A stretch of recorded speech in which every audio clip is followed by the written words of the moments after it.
वज़ीर आज़म शहबाज शरीफ की ज़ेर सदारत अहम इजलास, अमन ओमान की सूरत हाल पर गौर, विफाकी वज़रा और सिक्योरिटी दारों के हुकाम की इजलास में शिरकत। दूसरी जानिब शहबाज शरीफ की ज़ेर सदारत विफाकी काबीना का इजलास कल होगा। मुल्क की सियासी और मौशी सूरत हाल का जायजा लिया जाएगा।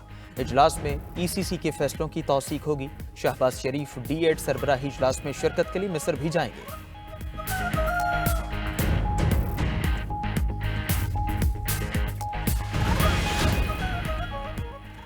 पंजाब असेंबली के अरकान की मौजें, तनख्वाहों में 900% तक इजाफा। पंजाब असेंबली में अरकान की तनख्वाहों पर नजरसानी बिल 2024 मंजूर। एक MPA की तनख्वाह 76,000 रुपए से बढ़ाकर 4 लाख रुपए कर दी गई। सूबाई वजीर की तनख्वाह 1 लाख से बढ़ाकर 9,60,000 रुपए मुकर्रर। स्पीकर की तनख्वाह 1,25,000 से 9,50,000 रुपए कर दी गई। डिप्टी स्पीकर को तनख्वाह की मद में 7,75,000 रुपए मिलेंगे। पार्लिमानी सेक्रेटरी की तनख्वाह 83,000 रुपए से बढ़ाकर 4,51,000 रुपए कर दी गई।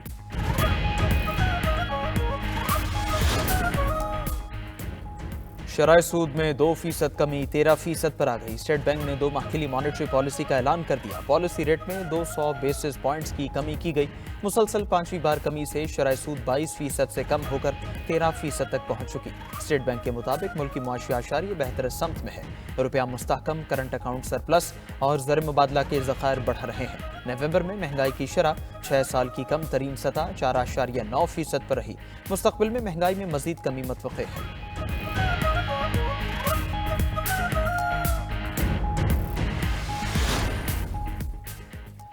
बानी PTI का वाज़े पैगाम न आने तक मुज़ाकरात नहीं हो सकते। वज़ीर दिफा ख्वाजा आसिफ ने कहा, PTI की क़यादत के हाथ में कुछ नहीं, सारे फैसले बानी PTI करते हैं। मौजूदा क़यादत सिर्फ एक दूसरे पर इल्ज़ाम लगाती है। बानी PTI को हुकूमत से कहना चाहिए कि वो मुज़ाकरात करना चाहते हैं। मुज़ाकरात की बात करने वाले 26 नवंबर से पहले किस ज़बान में बात कर रहे थे, अब भी बानी PTI की ज़बान में कोई तब्दीली नहीं आई।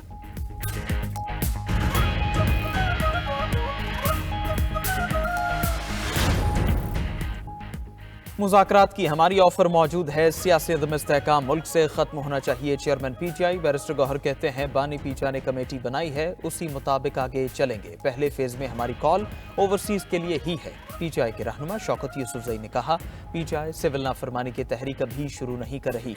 सिविल नाफरमानी की तहरीक बिल्कुल शुरू हो जाती अगर मुज़ाकराती कमेटी न बनती। मुज़ाकरात न हुए तो शायद बानी PTI की तरफ से किसी लाए हमल का ऐलान हो जाए। लाए हमल से मुल्क को नुकसान होगा तो जिम्मेदारी हुकूमत पर आयद होगी।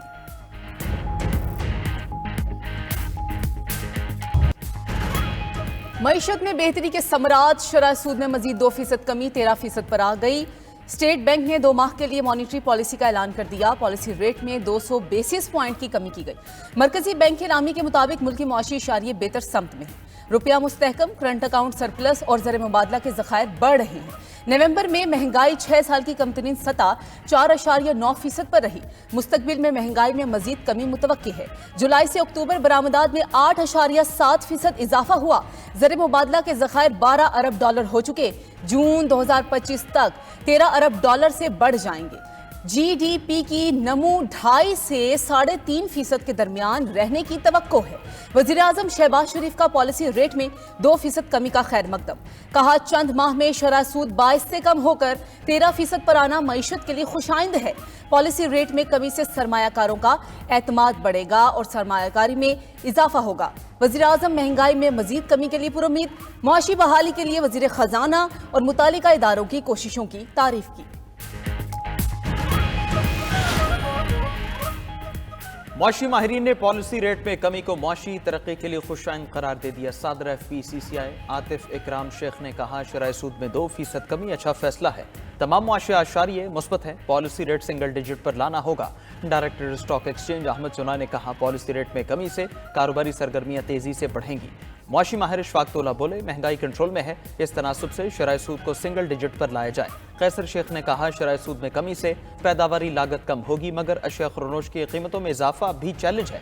खाकान नजीब के मुताबिक स्टेट बैंक पॉलिसी रेट पर एहतियात बरत रहा है, जिसका मकसद पायदार बुनियाद पर मुआशी नमो को तक़वियत देना है।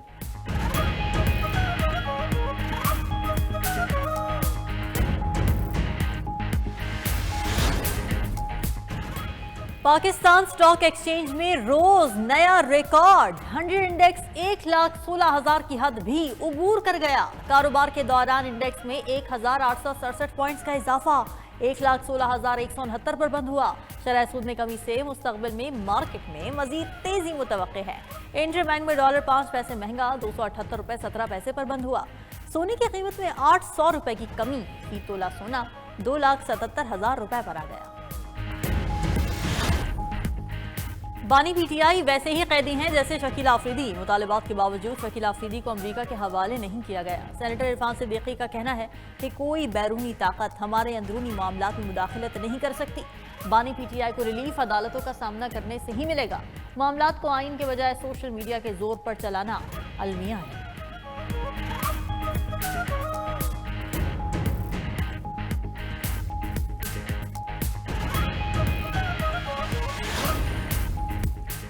جی ایچ کیو حملہ کیس میں شری مزاری سمیت مزید 9 ملزمان پر فرد جرم عائد۔ ملزمان کا اے ٹی سی میں صحت جرم سے انکار۔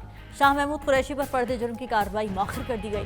اڈیالہ جیل راولپنڈی میں کیس کی سماعت ہوئی۔ سماعت 19 دسمبر تک ملتوی۔ استغاثہ نے وزیر اعلیٰ کے پی علی امین گنڈاپور، سینیٹر شبلی فراز سمیت 23 ملزمان کی ضمانت منسوخی درخواست دائر کر دی۔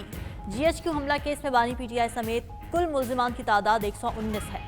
بانی پی ٹی آئی سمیت 98 ملزمان پر فرد جرم عائد ہو چکی۔ وزیر اعلیٰ کے پی علی امین گنڈاپور کو بانی سے ملاقات کی اجازت نہ ملی، بغیر ملاقات ہی جیل سے واپس جانا پڑا۔ بیرسٹر سیف کا جیل حکام پر توہین عدالت کا کیس دائر کرنے کا اعلان۔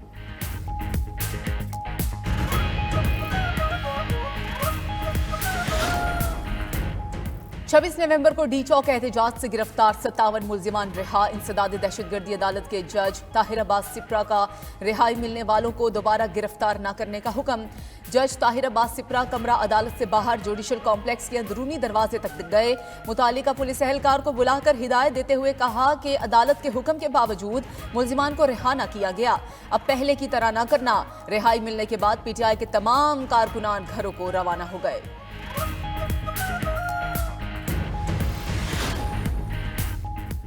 چیئرمین پیپلز پارٹی بلاول بھٹو سے سندھ کے وزراء اور ارکان اسمبلی کی ملاقاتیں۔ بلاول کی عوام کے مسائل کے حل کے لیے اقدامات تیز کرنے کی ہدایت۔ صوبائی وزیر مختوم محبوب الزمان نے محکمے کی کارکردگی پر بریفنگ دی۔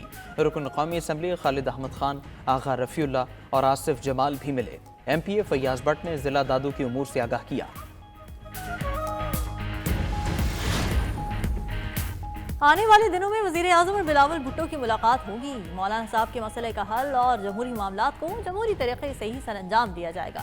سینیٹر فیصل وابڈا کہتے ہیں کہ امید ہے میری کوششوں کے بعد سیاسی جماعتیں ذمہ داری کا مظاہرہ کریں گی۔ سب سے پہلے پاکستان، سیاسی معاملات بعد میں ہیں۔ اس کے لیے اپنا کردار ادا کر رہا ہوں اور کرتا رہوں گا۔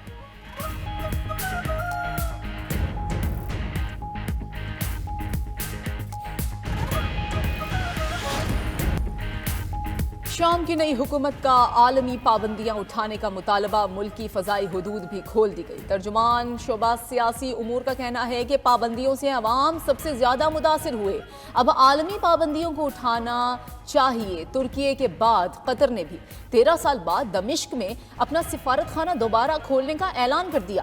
متحدہ عرب امارات کے شام میں اسرائیلی آبادکاری منصوبے کی شدید مذمت، کہا کہ اسرائیلی اقدام سے خطے میں کشیدگی مزید بڑھے گی۔